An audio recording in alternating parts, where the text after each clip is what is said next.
মানে আনন্দ, ঈদের আনন্দটা কখনোই পরিপূর্ণ হয় না যদি আপনি ফ্যামিলি নিয়ে একটু সময় না কাটান।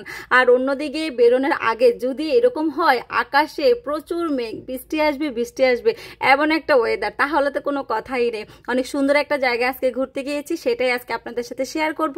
আসসালামু আলাইকুম, সবাই কেমন আছেন? আশা করছি সবাই ভালো আছেন। চলে আসলাম ঈদ ঘোরাঘুরির পার্ট 1 ব্লগ নিয়ে। তো এই তো হঠাৎ করে আমরা সিদ্ধান্ত নিয়েছি, তখন বাজে 11:30 যে আমরা হচ্ছে 300 ফিট জলসিঁড়ি পার্কে যাব।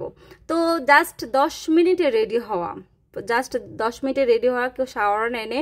এইদিকে দেখেন যখনই বাসা থেকে বের হয়েছি এত পরিমাণে বৃষ্টি, আর কোনো কথাই নেই। বাট তারপরও ভাল লাগতেছিল, চারিদিকে বৃষ্টি পড়তেছিল, ওয়েদারটা অসম্ভব সুন্দর। এইদিকে বাচ্চারা হচ্ছে যেখানেই যাবে ফোন নিয়ে বসে থাকবে, আর এই তো দেখেন বৃষ্টি পড়তেছে। তো বাসা থেকে যখন বেরোবো প্রচুর বৃষ্টি, এখন দেখি যে একটু একটু করে বৃষ্টি হচ্ছিল। তো যাই হোক, বাসা থেকে বেরোনোর পরে একটু মনটা খারাপও হয়েছিল, আসলে ঈদের পরে ঘুরতে যাব, তারপরও বৃষ্টি, এমনিতেই বের হওয়া হয় না এখন আর। তো যাই হোক, এখনও আমরা আমাদের শনিরাকড়া এলাকা পার হচ্ছে, এখানেও বৃষ্টি। এবার যখন চলে আসলাম আসলে উত্তরার এইদিকে, ওফ কি বলবো, এখানে তো কোনো বৃষ্টি নাই, ওয়েদারটা অস্থির। আপনারা দেখি বুঝতে পারতেছেন এরকম একটা ওয়েদারে ঘোরার মজাই আলাদা। তো যাই হোক, আমরা একটা জিনিস দেখি যে এক জায়গায় বৃষ্টি হলে কিন্তু আরেক জায়গায় হয় না।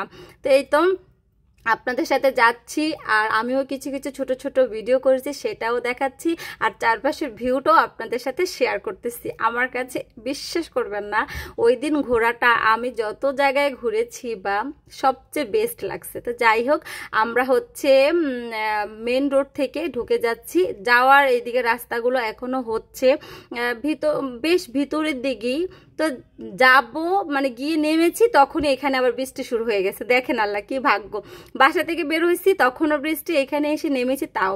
তো জলসিঁড়ি সেন্ট্রাল পার্কে অনেকদিন পর্যন্ত আসার ইচ্ছে ছিল, আসা হয় নাই। তো চলে আসলাম, এসে এখানে দেখেন ওয়েদারটা দেখেছেন একদম মেঘলা। তো যাই হোক, আমি ইউটিউব বা অন্যান্য জায়গায় দেখেছি এখানে টিকিট ছিল 60 টাকা বা 100 টাকা, এখন গিয়ে দেখি 230 টাকা। তো আমার কাছে মনে হয়েছে টিকিটের মূল্যটা একটু বেশি, কারণ এত মূল্য হওয়ার কোনো কথাই নেই। তো যাই হোক, ভিতরে ঢুকলাম, ঢোকার পরে দেখতেই পাচ্ছেন যেহেতু বৃষ্টি হয়েছিল ওয়েদারটা কীরকম, বাট অস্থির লাগতেছিল। চারিদিক থেকে ঠান্ডা ঠান্ডা একটা বাতাস, আকাশটা মেঘলা, মনে হয় প্রচুর বৃষ্টি আসবে। এরকম একটা ওয়েদারে এরকম জায়গায় ঘুরতে যাওয়ার মজাই আলাদা। তা আমার কাছে মনে হয় জলসিঁড়ি সেন্ট্রাল পার্কে যারাই যাবেন সকালের দিকে না যাওয়াটাই বেটার, বা গরমে না যাওয়া বেটার। একটু বিকেলের টাইমে, সন্ধ্যার টাইমে গেলে এই জায়গাটার আপনি সৌন্দর্যটা পুরোপুরি উপভোগ করতে পারবেন। আর এই তো আমি তো হচ্ছে কত হাজার পিক যে তুলেছি, কত ভিডিও যে করেছি, বিশ্বাস করবেন না। আমি এই জলসিঁড়ি পার্কের মানে পার্ট 1টা আজকে শেয়ার করব, কালকে হচ্ছে বাকিটা শেয়ার করব, কারণ ভিডিও অনেক লং হয়ে যাচ্ছে আর স্পেসটাও অনেকটা বড়, তো পুরোটা মানে দেখাতে পারবো না। আর এইদিকে দেখেন আমার হিজাবটা এখনো কি সুন্দর, মানে এত বাতাস ছিল তারপরে তো আমার টিজাবের অবস্থা খুবই খারাপ। আর এইদিকে বাপ ছেলেরা পিকচার তুলতেছে, আমি তুলতেছি। যাই হোক, আপনাদের সাথে আমাদের সুন্দর মুহূর্তটা শেয়ার করতেছি, আপনারা কিন্তু অবশ্যই জানাবেন জায়গাটা কেমন। আর সবচেয়ে বড় কথা হচ্ছে কি, মানে ঈদের সময় বা যে কোনো একটা অকেশনে একটু কোথাও না ঘুরলে, না বের হলে কিন্তু ভালো লাগে না। পুরুষ হোক আর মহিলা হোক, সবাই কিন্তু ঈদের আগে আগে একটা ব্যস্ততার কাজ করে। পুরুষ মানুষের টেনশন, মহিলাদের কাজগুলো শেষ করা, যে যার মতোই কিন্তু সংসার নিয়ে ব্যস্ত থাকে। তারপরে ঈদের পরে যখন এরকম সুন্দর একটা জায়গা দেখেন, আমি আপনাদেরকে এই জায়গাটার পুরোটাই শেয়ার করেছি। খুব সুন্দর না? যে দিকে তাকাচ্ছি সেই দিকটাই সুন্দর, খুবই পরিষ্কার পরিচ্ছন্ন। আর এইদিকে জামাই বউ দেখেন কি একটু ঢং করতেছি বুড়া বয়সে, তো কেউ হাসাহাসি করবেন না। আর এই তো আমার বড় ছেলে মানে করতেছিল, আর ও বলতেছে আম্মি আরেকটু হাঁটো আরেকটু হাঁটো, ভালোই লাগতেছে। আর এদিকে বাচ্চাদেরও আবার খেলার পার্ক আছে, আমার বাচ্চারাও খুব খেলাধুলা করেছে, এনজয় করেছে। ছোটটা দৌড়াদৌড়ি করেছে এবং বড়টাও করেছে, মানে দুই ভাই মজা করছে। আর যেহেতু ভিডিও লং হয়ে যায় তাই শর্টকাটে কেটে কুটে যতটুকু পেরেছি দিয়েছি।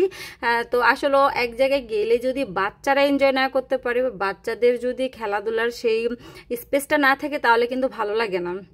আর শহরের কোলাহল মুক্ত জায়গাটা ছেড়ে এরকম নির্জন জায়গায়, নিরিবিলি জায়গায় ভালোই লাগে। বাট আমরা তো গিয়েছিলাম একটু দুপুরের দিকে, আমরা যখন 5টার দিকে বের হয়ে আসি তখন এত এত মানুষ ঢুকতেছিল, 30 মিনিট পর্যন্ত দাঁড়িয়েছিল টিকিটের জন্য। কারণ এই জায়গাটা আমার মনে হয় সন্ধ্যার দিকেই বেশি ভালো লাগে। ওরা বলছে 6:30 খোলা থাকে, তো আমার মনে হয় আর একটু লেট করি মনে হয় বন্ধ করে। তো যাই হোক, এইদিকে এই যে বাপ ছেলে 3জন দুষ্টামি করতেছে, আর আমার জামাইয়ের তো বাতাসে চুল টুল উড়ে টুড়ে একাকার অবস্থা। তো কেমন লাগলো আজকে আমার ব্লগটি অবশ্যই জানাবেন। নেক্সট পার্ট নিয়ে কালকে চলে আসবো। আসসালামু আলাইকুম, সবাই ভালো থাকবেন।